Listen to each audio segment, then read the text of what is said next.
우리는 지금 계속해서 믿음의 역사, 제목을 처음에 믿음의 역사라고 하는 제목을 잡았던 것은 히브리서 11장이 믿음의 장이었기 때문이고, 또 데살로니가서에 가면 믿음이라고 하는 것은 역사다 라고 하는 것을 말씀하고 있어서 오늘 히브리서 11장과 데살로니가서의 말씀을 가지고 연합해서 믿음의 역사라고 하는 그러한 제목을 잡고서 저희들이 지금 11장의 말씀, 히브리서 11장의 말씀을 계속해서 듣고 있습니다. 특별히 오늘 17절, 18절, 19절의 말씀을 보는데, 사실 어떤 면에서 오늘 우리가 말씀을 듣는다고 하면 우리가 잘 아는 대로 아브라함, 이삭, 야곱 이렇게 그 아브라함의 후손들이 이어지는 것들을, 믿음의 계보를 우리가 들어서 알고 있습니다.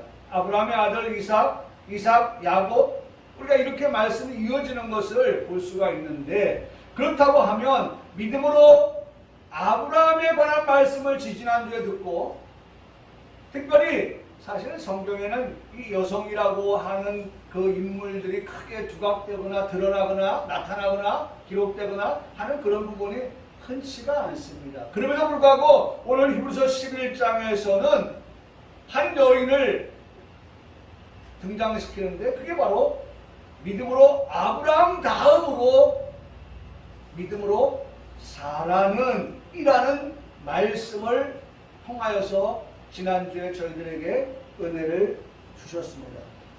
그렇다고 하면 오늘은 그래 뭐 사라까지는 하나님께서 믿음으로 아브라함과 더불어 살았던 그 사라에 관하여서는 말씀하실 수 있겠다라는 생각을 100번 양보해요. 뭐 양보할 것도 없지만은, 네? 그렇게 했다고 하면 오늘은 우리가 기대해 보기를 누구를 드려야 될까요? 믿음으로 아브라함 끝났으니까 그의 아들 이삭에 관한 말씀을 들어야 할 것이라 생각을 해봅니다. 그런데 아브라함, 사라, 이삭 이렇게 이어지는 그 말씀의 흐름을 생각하고 있는 우리에게 말씀이 사라까지 갔다가 다시 이삭으로 내려가지 않냐고 어디로 올라갑니까? 아브라함으로 가는 걸 볼 수가 있어요. 다시 아브라함을 소개하고 있어요. 아브라함의 역사를 지금 말씀하시는 것을 볼 수가 있습니다. 그래서 제가 이 말씀을 보면서, 아니 하나님 왜 갑작스럽게 흐름을 타고 이렇게 좀 가시다가, 우리 처음에 만난 믿음으로 사람이 누구예요? 네? 아벨, 에녹, 노아, 그래서 아브라함까지 왔잖아요. 그리고 또 좀 더 금방 말씀했잖아요. 여성 가운데 사라까지 포함을 시켰잖아요. 그러니까 흘러왔단 말이에요. 그러니까 또 흘러가면 반드시 오늘은 우리가 생각할 때, 아, 오늘은 믿음으로 살았던 이삭에 관한 말씀을 듣겠구나 라고 하는데, 오늘은 이삭을 말씀하지 않냐고 사라까지 왔다가 다시 아브라함에게 돌아왔다는 것입니다. 돌아왔어요. 그래서 한번 제가 생각해 봤어요. 뭐 의미는 없어요. 그냥 목사의 생각에, 왜 하나님께서 아브라함 말씀을 다 끝나셨고 그 다음에 아내 사라까지 왔는데 또다시 왜 아브라함으로 돌아오셨을까? 왜 하나님이 저자를 통해서 아브라함을 또 소개시키실까? 라고 하는 그러한 생각을 좀 해봤어요. 하나님도 좀 아쉬우셨던가 봐요. 내 친구, 내 벗! 여러분, 적어도 아브라함은 하나님께서요, 아브라함을 향하여 내 친구라고 했어요. 내 벗이라고 했어요. 내 벗 아브라함이라고 했거든요. 그 아브라함을 좀 더 소개시켜주고 싶은 그러한 마음이 하나님께 있었던 것 같아요. 제가 하나님의 마음을 살짝 훔쳐보니까 하나님께서, 내 친구 그냥 끝나면 안 될 것 같아. 한 번 더 좀 진하게 좀 아브라함을 좀 더 한 번 더 이렇게 다루고 갔으면 좋겠어. 이렇게 생각을 하셨을까? 제가 혼자 이 말씀을 보면서 혼자 북치고 장구를 치면서 그런 생각을 한번 이렇게 살며시 해봤어요. 사실 우리가 잘 아는 대로 아브라함 하면 믿음의 조상이라고 하잖아요. 믿음의 조상. 그 믿음의 조상 아브라함에 대하여서 하나님은 좀 더 그 믿음을 우리에게 소개시켜 주고 싶으셨던 것 같습니다.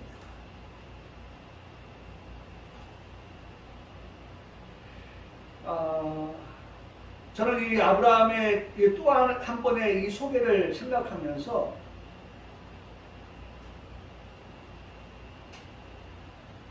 백부장에 관한 예수님의 그 말씀이 문득 오버랩이라고 하잖아요. 그것이 된 거예요. 이 백부장의 그 믿음을 이렇게 표현하고 있거든요. 예수께서 들으시고 그를 놀랍게 여겨 돌이키사 다른 무리가 이르되 내가 너에게 이르노니 즉 백부장에 대해서 말씀하는 겁니다. 이스라엘 중에서도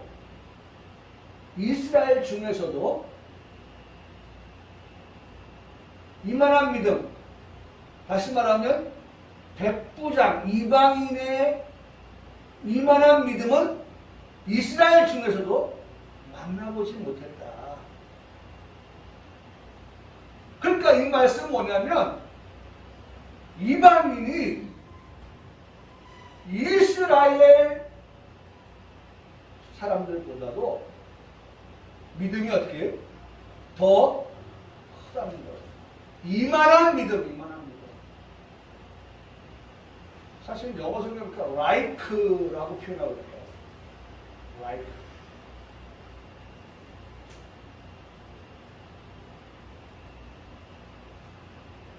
참 저는 이 백부장의 이 말씀을 참 좋아합니다.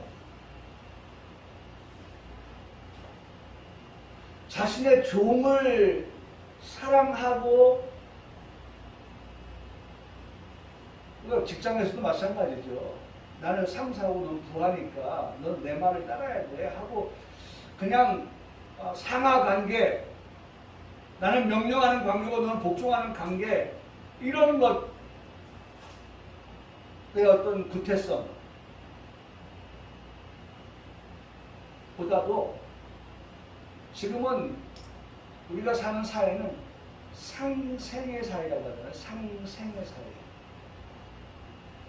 요새 삼성 이건희 씨 아들 누구죠? 이재용 씨가 요새 뉴스에 며칠 등장한 이유가 있어요. 그 대그룹의 총수가, 부회장이 정말 내가 삼성맨이지만, 어제도 우리 청년이 삼성 다니는 청년이었는데 결혼을 했지만은 어제 결혼했거든요.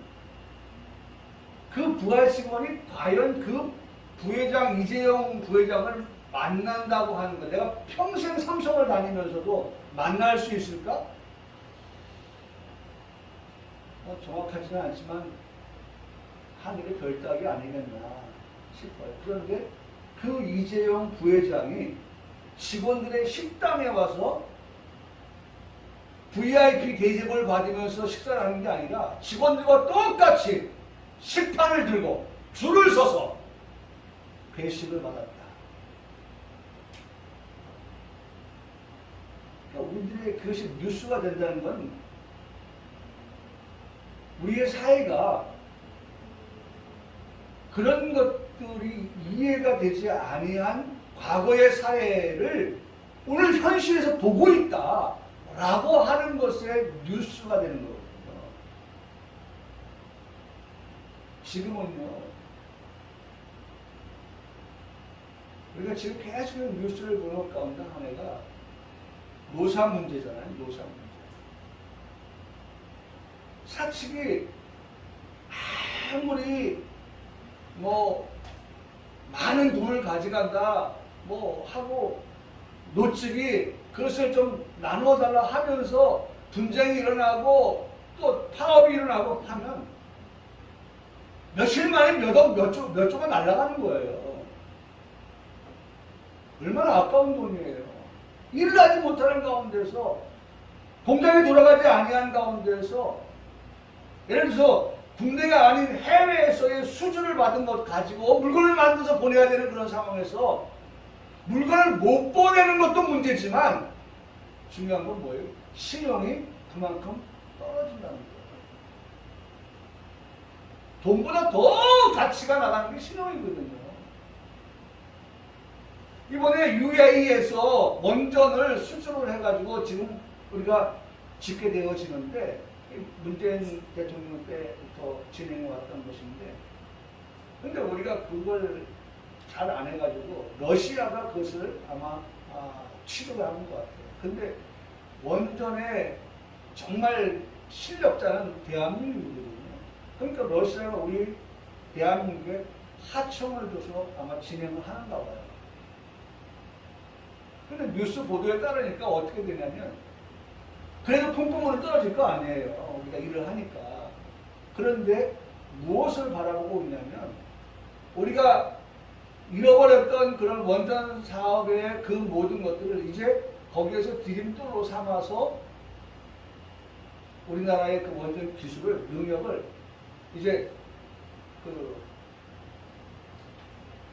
나타내고 보여줌을 통하여서 이후에는 우리가 수주를 따서 직접적으로 우리가 계약을 맺고 또 거기에 따른 비용을 받고 하는 그러한 어떤 디딤돌 역할 같은 그런 것을 해냈다라고 하는 뉴스를 들은 적이 있습니다.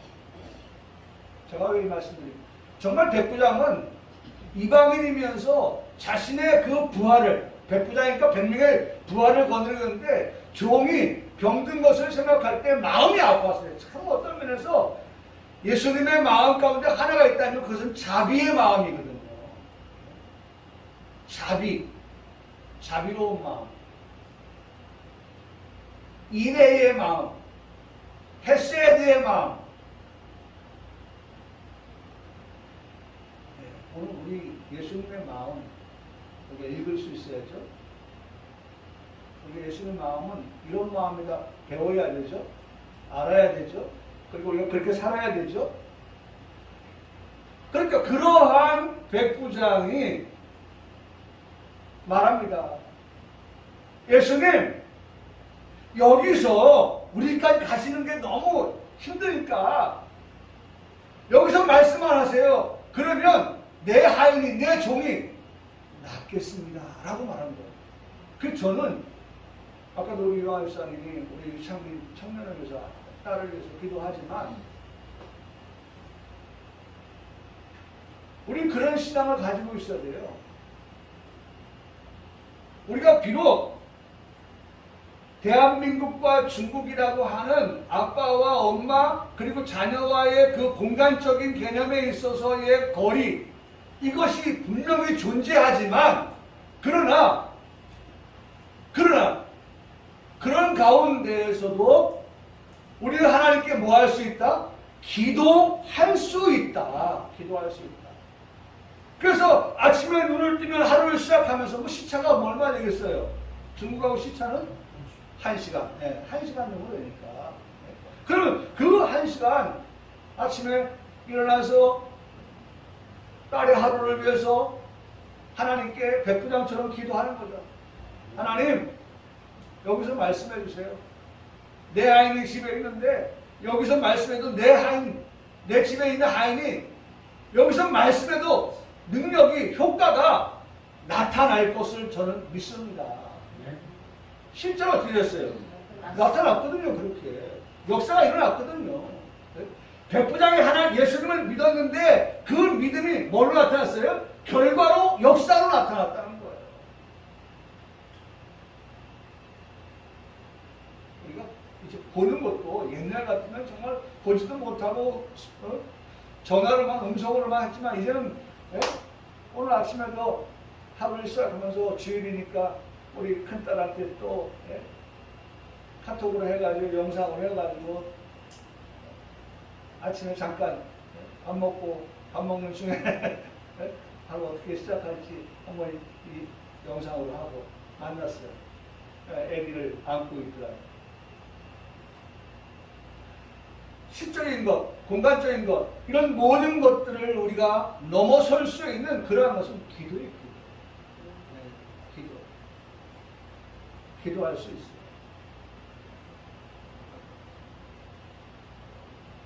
아빠가 잘 돼야 되니까 우리 상민이도 아빠를 위해서 이른 아침부터 아빠의 사업을 위해서 열심히 뛰는 그 아빠를 생각하며 또 엄마를 생각하며 얼마든지 우리가 또 기도하면서, 그래서 사실은 가까울 때보다는 멀리 있어서 더 그립고 더 생각이 나고 더 기도하게 되고 더 부모와 자식의 관계가 떨어져 있음을 통해서 더 그런 어떤 끈끈함이 생기게 될 수 있어요. 뭐 우리가 다 아마 인정하실 거라고 생각을 합니다. 그래서 제가 이제 말씀을 드리려고 하는 것은 이스라엘 중에서 이만한 믿음을 만나보지 못했다라고 말씀하셨던 백부장에 관한 이 말씀에 대하여 오늘 본문에서 말하는 아브라함을 이 말씀을 가지고 적용을 시킨다고 하면, 이 말씀을 인용해서 아브라함에게 적용을 시킨다고 하면 아브라함에게서 이만한 믿음, 정말 아브라함에게서 이만한 믿음, 이만한 믿음을 만나보지 못한 아브라함, 그렇게 말씀을 드릴 수 있을 것입니다. 정말 이만한 믿음이 아브라함에게 있었기 때문에 오늘 하나님은 이삭으로 넘어가지 아니하고 다시 한번 돌아가서 누구에 대해서? 아브라함에 대해서 말씀을 해주고 계시는 것입니다. 저는 이런 생각을 하면서 감명을 받았어요. 어떤 생각을 해봤냐면, 우리가 사는 세상에 수없이 많은 사람을 만나잖아요. 우리가 태어나서는 제일 먼저 엄마를 만납니다. 그래가지고 큰 핏덩어리가 엄마의 가슴에 안기고, 혹시 이상인도 아기를 딱 보면서 누워가지고 아기를 보면서 울어요. 아가야, 엄마야.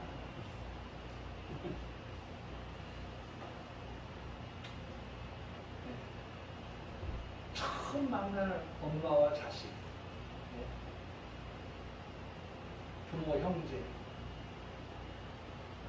학교에서 친구들, 선생님, 커서 직장에서 동료, 부하와 상사, 수없이 많은 사람들을 만납니다. 근데 그 많이 만나는 사람들 가운데 어떤 사람은 그냥 스쳐 지나가는 사람이 있어요. 많은 사람들이 스쳐 지나가는 사람. 그런데 오늘 저는 이 말씀을, 아브라함에 관한 말씀을 보면서 아브라함은 하나님께서 스쳐 지나가는 사람이 아니라 지나갔다가 다시 돌아와서 아브라함아 다시 아브라함을 부르시는 그 장면. 저는 말씀을 읽으면서 그렇게 생각했어요. 하나님이 내 친구 아브라함 한번 좀 더 소개해야겠네요. 아브라함을 좀 말씀을 좀 드려야겠네요. 그래서 아브라함을 다시 소환하는. 저는 오늘 말씀의 시작을 그런 생각을 한번 하면서 오늘 말씀을 생각해 봅니다. 하나님이 극심히 아끼시는 그런 아브라함을 오늘 하나님은 어떠한 모습 속에서 우리에게 소개를 하려고 하시는 걸까? 첫째로, 아브라함이 시험을 받았다라고 말씀을 하고 있습니다. 아브라함이 시험을 받았다. 하나님께서 아브라함에 대하여 말씀하시려고 하는데 아니 웬 시험? 아니 하나님 그렇게 좋아한다면서 아낀다면서 스쳐 지나간 사람이 아니고 다시 한번 소환할 정도로 다시 한번 불러서 소개하고 싶을 정도로 그렇게 아브라함에 대해 생각하신다면서 아니 웬 시험? 여러분 시험이라고 하는 것은요 뭐 두 가지로 두 부류를 통해서 시험이 올 수가 있겠는데요. 오늘 본문이 창세기 22장의 말씀을 본문으로 하고 있거든요. 그런데 창세기 22장 1절의 말씀에 보면 아브라함이 지금 받게 되는 시험이 어디서부터 오느냐라고 하는 것을 정확하게 우리에게 주체를 말씀해 주고 있습니다. 그 주체가 누구냐? 시험을 주시는 주체가 누구냐라고 할 때 그 일 후에 하나님이 아브라함을 어떻게 하셨다? 시험하셨다. 하나님께서 주시는 시험입니다. 아니 하나님 왜 사랑하는 사람에게 시험을 줘? 시험 십자만 들어도 막 현기증이 나는데 시험 보려고 막 밤을 새야 되고 막 공부한다고 막 머리 띠띠 둘러야 되고 코피 나가지고 코 막고 잠 못 자고 아우 시험에도 막 알레르기 막 나고 막 그런 시험을 왜 하나님이 사랑하는 아브라함에게 벗에게 친구에게 주시지? 라는 생각이 들 거예요. 근데 분명한 것은 어쨌든 여러분 잘 기억해야 됩니다. 하나님께서 아브라함에게 시험을 주셨다. 시험하셨다. 네? 그러니까 하나님은 자녀들을 어떻게 하신다? 시험을 주실 수 있다. 라고 하는 거예요. 또 한 케이스는 하나님께서만 시험하시는 것이 아니라 보세요. 그때 예수께서 성령에게 이끌려 누구에게? 마귀에게 시험을 받으러 광야로 나가셨다. 그러니까 시험의 주체는 첫 번째는 하나님이 인생에게 시험하시는 경우, 두 번째 케이스 누가? 마귀가 시험을 가져다 준다는 것입니다. 마귀가 시험을 가져다. 결과적으로 하나님께서 하시는 시험, 마귀가 하는 시험 두 종류로 나뉘어서 우리가 볼 수가 있겠는데요. 하나님께서 주시는 시험은 우리를 더 든든하게 세우기 위하여서 주시는 시험입니다. 여러분, 아까도 말씀드렸잖아요. 거리가 떨어지면 가까이 있을 때는 소중한 걸 몰랐어요. 그런데 떨어져 있으니까 어떻게 해요? 내 아버지, 내 어머니, 내 형제가 얼마나 소중하다는 거, 그런 것이 새록새록 자고 일어나면 더 새록새록 생각이 나게 되거든요. 여러분, 우리는 항상 생각해야 돼요. 제가 얼마 전에 들어보니까 정말 죽음의 고비를 넘긴 사람이 정말 무엇이 가치가 있는가에 대한 가치의 1번을 다시 정립을 했다. 죽음이라고 하는 사선을 오고 가면서 정말 내가 무엇이 소중하다라고 하는 것을 그렇게 뼈저리게 느끼지 못했는데 죽음의 사선을 왔다 갔다 하면서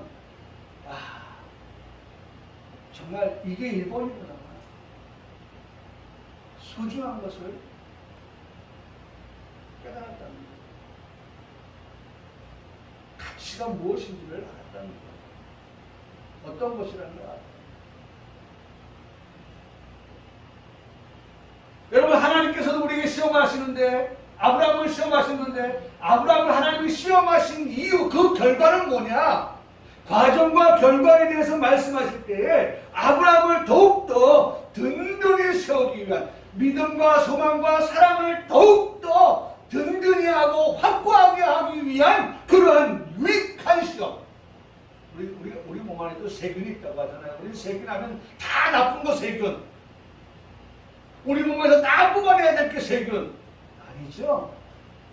우리에게는 유산균, 세균이죠. 유익한 균이 있어야 되잖아요. 그것만져도 우리 몸에서 다 빼내야 우리가 건강하다 아니에요.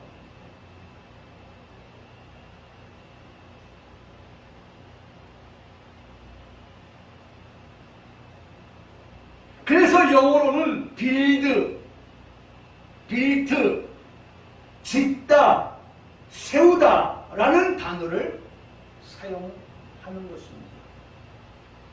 반면에 마귀가 가져주는 시험은 우리를 무너뜨리는 시험인 것입니다. 영어로는 브레이크, 깨뜨리다, 부수다, 파손, 파괴하다 라는 단어를 사용합니다. 시험, 하나님, 시험, 마귀. 그러나 그 과정과 결과는 정반대.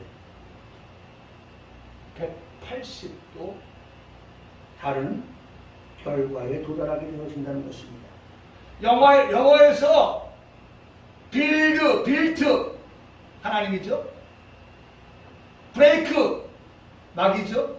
앞에 단어 비는 같을지 모르지만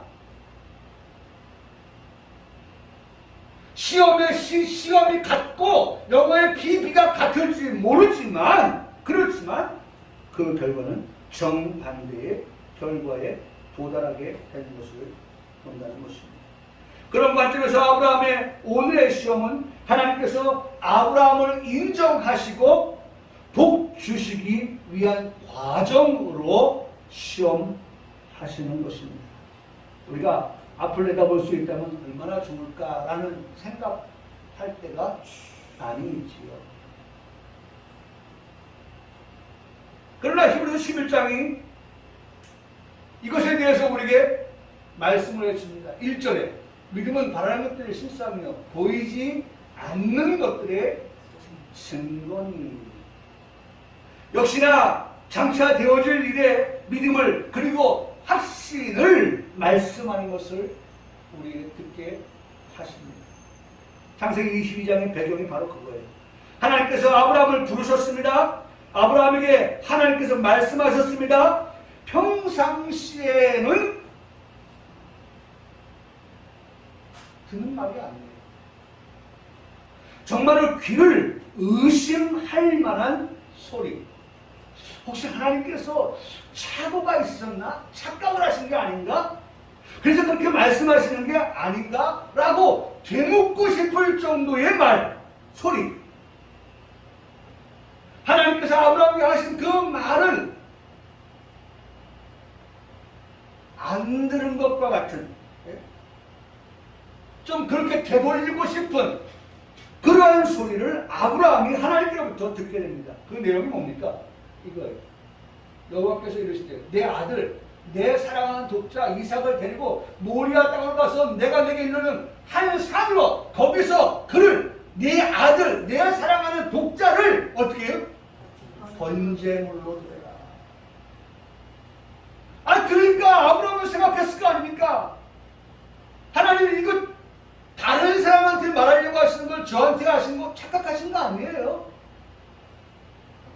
아, 저는 안 들은 걸로 하렵니다. 안 들었어요. 저는 못 들은 거예요, 하나님.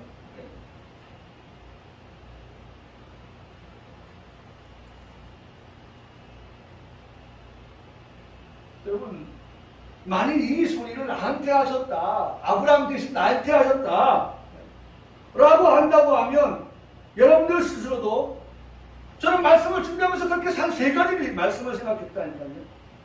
정말로 귀를 의심할 만한 소리, 착오가 있었을 소리, 안 들은 것을 하고 되돌리고 싶은 그런 소리.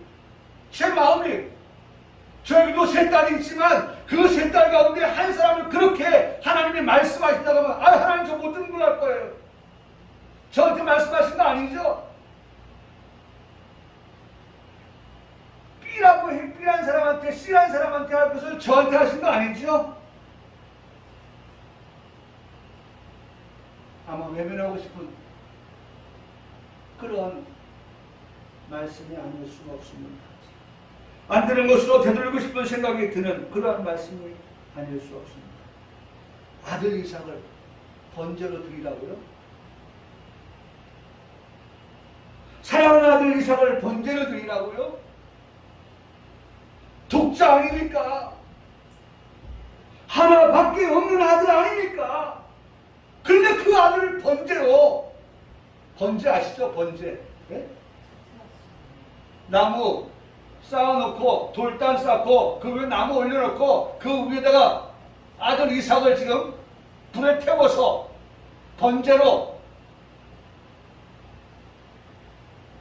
영화에서나 같이 그게 어떻게 가능할까?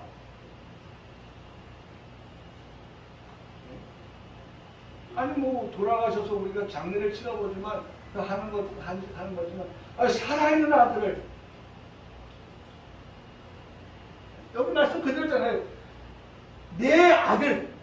여러분 하나하나 볼 때마다 우리 마음이 뭉클해지는 거예요. 아브라함의 마음 심정을 가지고 이 말씀 볼 때 얼마나 뭉클한지 몰라요. 내 아들이에요. 남의 아들이 아니에요. 제3자의 아들을 두고 말씀하시는 게 아니에요. 강 건너 불구하면서 듣게 될 그런 말씀에 내 아들이라고 말씀하고 있어요. 네 아들을 번제물로 드려라. 그 아들이 어떤 아들입니까? 네가 사랑하는 아들 아니냐. 아이고 저런 자식 그냥 꼴보기 싫어. 없어졌으면 좋겠어. 그런 아들이 아니에요. 그렇게 말해도 그 아들은 내 아들이에요. 네?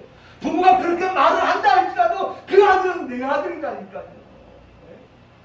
부모의 입에서 그런 말을 내뱉지만 그래도 내 마음에는 그도 내 아들이라니까요.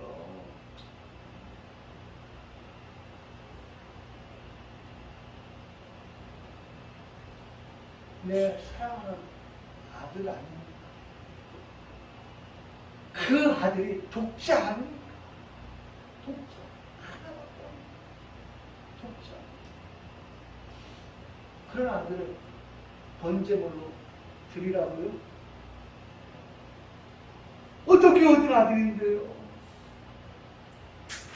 우리 아들을 얻을 수 없는 그런 처지 아니었습니까? 하나님 아시잖아요. 아브라함의 나이가 100세였습니다. 그 안에 사라의 나이 10살 차니까 90살 되었을 때에 얻게 된 아들이 이삭입니다. 지금 여기 이 현장의 아들이에요. 성경은 이렇게 말씀합니다. 아브라함이 엎드려 웃으며, 웃죠. 실소죠, 실소. 내가 100세인데 내 아내 90세인데 내는 이맘때에 아들을 낳게 해주겠다고 웃어요. 웃으며 마음속에 이르되 100세 된 아브라함 내가 어찌 자식을 낳을까? 내 아내 사라는 90세인데 어떻게 아들을 낳을까? 에이, 그러니까 웃어요. 웃는 거예요. 참 기가 차죠, 기가 차. 웃음밖에 나올 것이 없는. 오히려 아브라함과 사라의 판단이 현실적이고 웃는 게 말입니다. 옳은 판단처럼 보여집니다. 아브라함과 사라가 현실을 말합니다. 나이가 많으니 아이를 낳을 수 없는 것이 맞습니다. 공감해요. 늙어서 사라에게 이미 여성의 생리가 끊어졌으니 아기를 낳을 수 없다고 하는 저들의 말이 타당합니다.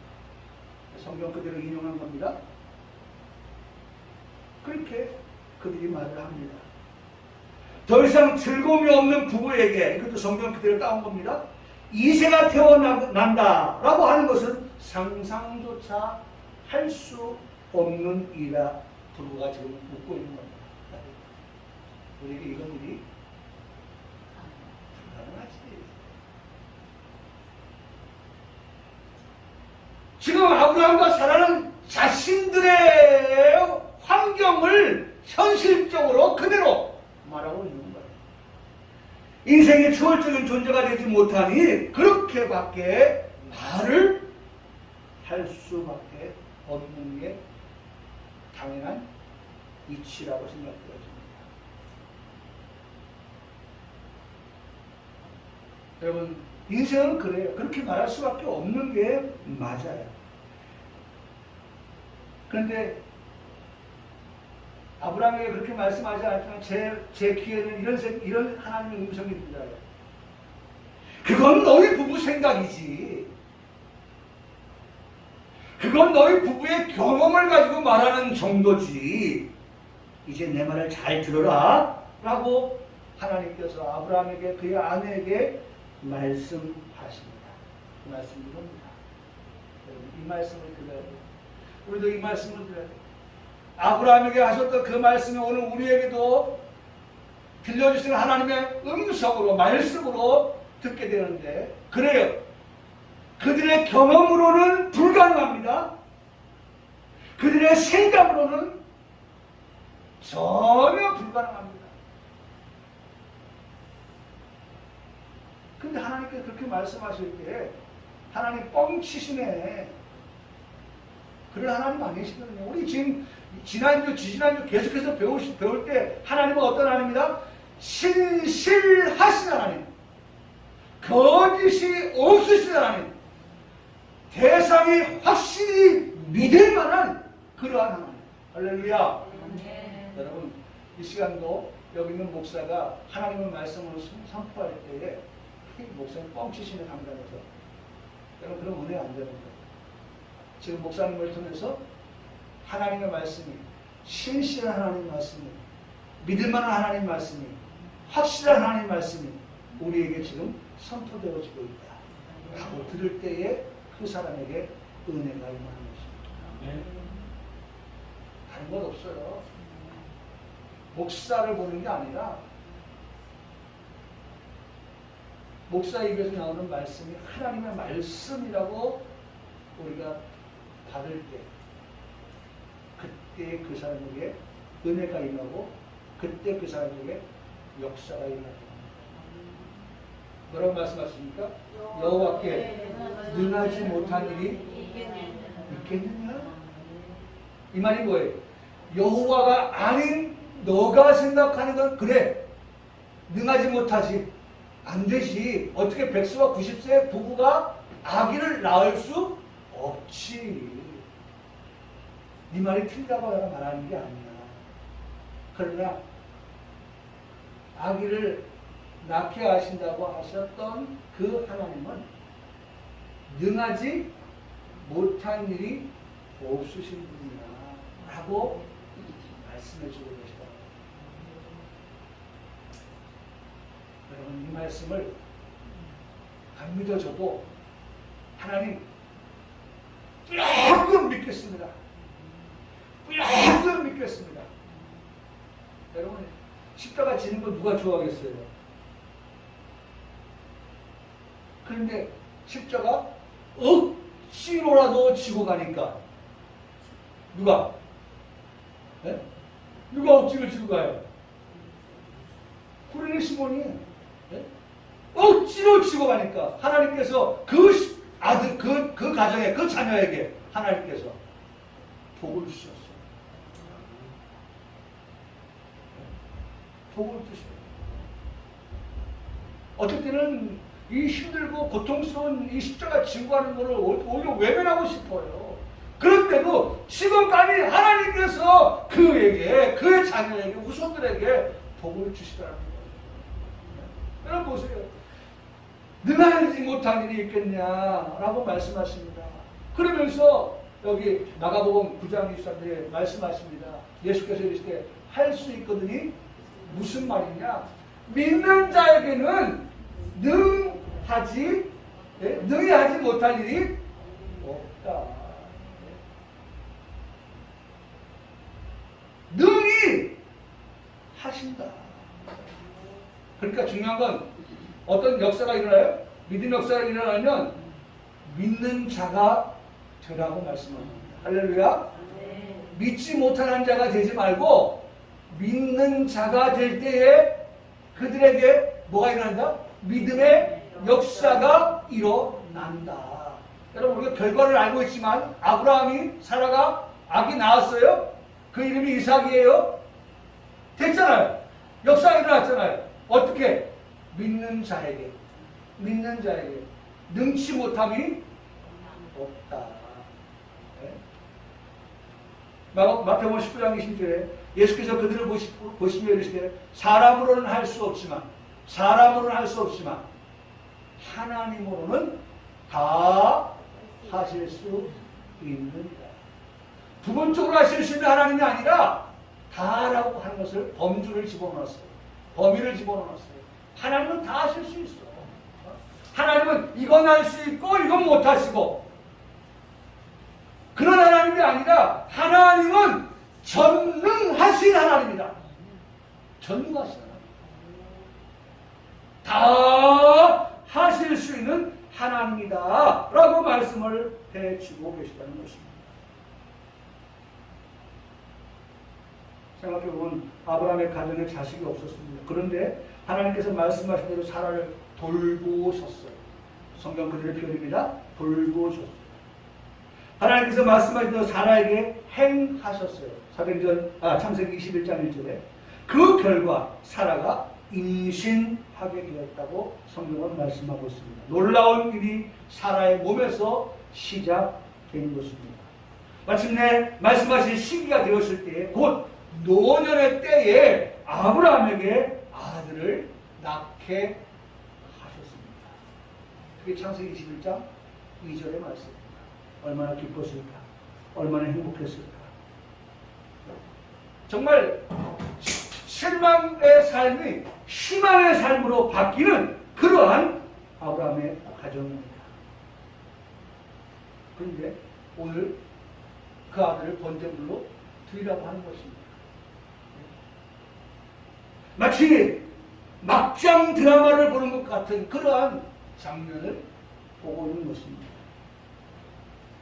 이 상황에서 부부는 원망 나오지 않았을까? 왜 잔잔한 호수에 돌을 던지십니까? 이런 소리 안 했을까? 줄 때는 얹고 빼앗는 건 뭡니까? 라는 그런 소리 안 했을까?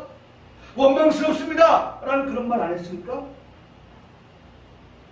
몇 달 며칠을 슬퍼하면서 울음을 멈추지 않고 탄식한 날을 저들의 부부가 보내지 않았을까? 저는 부부의 마음을 읽으면서 다음에 성경 말씀을 읽었습니다. 창세기 22장 2절 말씀에 하나님께서 아들을 번제로 드리라고 하셨을 때 그 다음에 말씀을 읽었어요. 하나님은 그렇게 말씀을 하셨는데 아브라함의 모습을 3절의 말씀에서 4절의 말씀에서 찾게 되어지는 거예요. 여러분 그렇게 말씀합니다. 아브라함 보세요. 아브라함이 2절에서 내 아들을 번제물로 드리라고 했는데 바로 그 다음 3절에서 주저하지 않냐고, 머뭇거리지 않냐고, 아침에 일찍 일어나서 나귀에 안장을 지르고 두 종과 그의 아들 이삭을 데리고 번제의 나무를 쪼개가지고 떠나 하나님이 자기에게 일러주신 곳으로 가더니 제3일에 아브라함이 눈을 들어 그곳을 멀리 바라보았다 라고 말씀합니다. 아마 내가 그 말씀을 듣다는 망설여졌을 거예요. 그게 인지상정 아닙니까? 사람이라고 하면. 네? 남의 일을 하여도 쉽게 따를 수 없는 그런 일 아닙니까? 그런데 아브라함은 아침에 일찍 일어나서 하나님의 말씀을 따랐다. 하나님의 말씀을 따랐다. 이렇게 하는 것이 가능한 일입니다. 감정도 없는 그런 비정한 아버지였기 때문이었을까? 짐승도 그렇게는 안 한다라고 하는 그런 말에서 짐승보다 못한 아버지였기 때문에 그런 행동을 보였을까?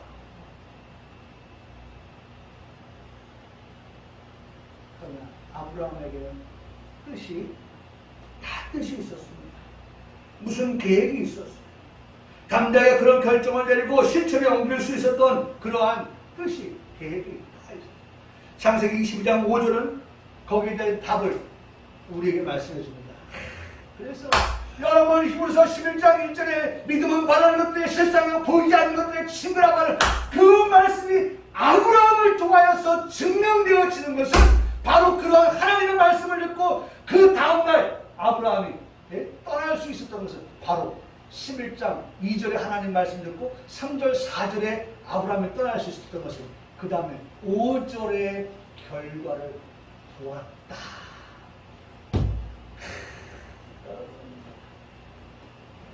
이런 것이 있었기 때문에 아브라함이 3절과 4절에 행동할 수 있었구나. 행동할 수 있었구나. 우리는 그걸 볼 때 비정한 아버지의 짐승마다 아버지하고 아브라함을 치부했었는데, 아하! 아브라함은 5절의 말씀이 그에게 있었기 때문에 3절과 4절의 말씀을 즉시 시행할 수 있었구나 라고 하는 것을 창세기 22장 5절의 말씀에서 발견합니다.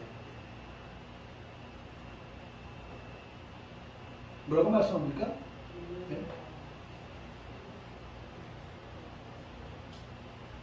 네, 요거죠.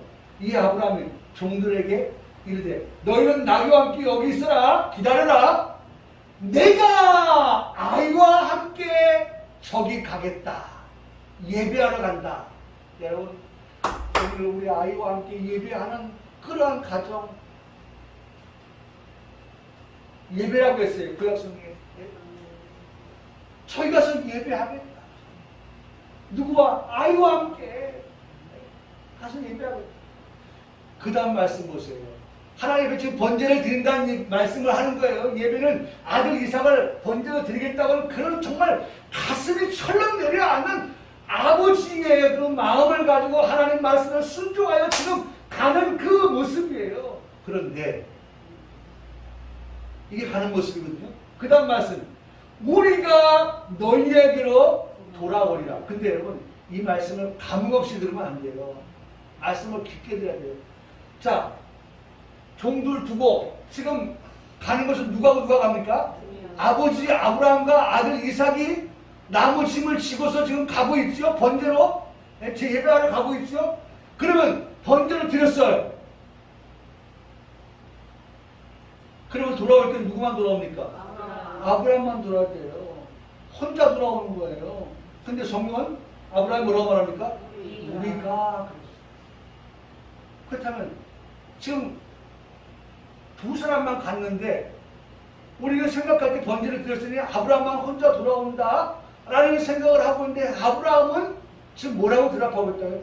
우리가 돌아온다. 우리가 돌아온다고 하고 있어요. 이 말씀은 뭐예요? 나만 돌아오는 게 아니라 내 아들 이삭도, 내 사랑하는 아들 이삭 독자도 같이 돌아온다 라고 하는 것을 말씀해 주고 있습니다. 여러분, 그래서 믿음은 바라는 것들에서 보이지 않는 것들의 증거다. 바로 그것을 내일은 난 몰라요지만 그러나 아브라함은 봤던 거죠. 그래서 뭘 말씀하냐면, 욥기서에 보면 내가 가는 길에 나는 몰라요. 네? 나는 몰라요. 근데 그가 아시나니, 그가 나를 단련하시면 내가 어떻게 순간같이 되어 나오리라. 네?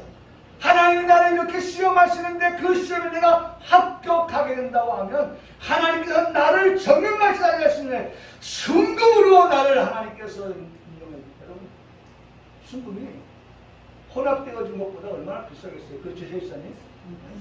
그렇죠. 99.9% 나오리라. 주가 보이신 생명의 길, 나 주님과 함께 상한 마음 들이며 주님 앞에 나아가리다. 나의 의로움이 되신 주 그 이름 예수, 나의 길이 되신 그 이름 예수, 나의 길 오직 그가 아시나니, 나를 단련하신 후에 내가 정금같이 나오리라. 여러분, 제가 아까 말씀드렸죠. 시험은 하나님이 주시는 시험, 마귀가 주시는 하나님이 주시는 시험은 빌트 하나님을 세우신다, 짓는다, 올라간다. 우리 신앙은 하나님이 시험을 통해서 올라가는 신앙을 주시는 유익이 있는 겁니다. 있는 거예요. 그것이 바로 이거예요. 믿음으로 이삭을 드린 아브라함이라는 것입니다. 오늘 말씀을 마칩니다. 믿음으로 아브라함이 이삭을 드렸을 때 예? 이런 말씀을 드려요. 야, 내 그 자식은 이삭밖에 없어. 이스마엘이지만 이스마엘이 진짜 아니야. 라고 말씀하시는 거예요. 그래서 결과적으로 그가 하나님이 능히, 아브라함이 하나님이 능히 이삭을 번제로 드렸다 할지라도 죽은 자 가운데서 하나님은 어떻게 하실 수 있는 하나님? 다시 살리실 수 있는 하나님으로 아브라함은 믿었던 거예요. 할렐루야. 여러분, 우리의 믿음 여기까지 가야 돼요. 아브라함은 내가 하나님께 번제를 드려, 나 흉내만 내는 게 아니야. 그냥 신용만 하는 게 아니야. 하나님 그렇게 말씀하셔서 내가 드리지만 하나님은 내 자식이 죽었다 할지라도 그 죽은 자식을 하나님은 인생은 못하는데 하나님은, 내가 믿는 하나님은 어떻게 해요? 죽은 자를 다시 살리실 줄로 나는 믿는다. 그래서 우리가 다시 돌아온다라고 표현합니다. 우리가 돌아온다. 여러분, 오늘 우리의 예배가 신용내는 그런 예배 되지 않길 바랍니다. 정말 우리가 죽는 그런 예배. 정말 하나님 앞에 죽음으로 드려주는 예배. 나의 모든 그러한 인간성, 죄악성, 이런 모든 것들을 죽고 하나님을 만남을 통해서 다시 살리실 때 의로, 거룩함으로 살아가는 우리 평강교회 성도들 되어서 이번 한 주간도 그 능력에 전능하신 하나님을 손잡고 의지하면서 의로운 삶을, 거룩한 삶을 살아가는 아브라함과 같은 믿음을 가진 우리 성도들 되기를 주님의 이름으로 축복합니다. 아멘. 아멘.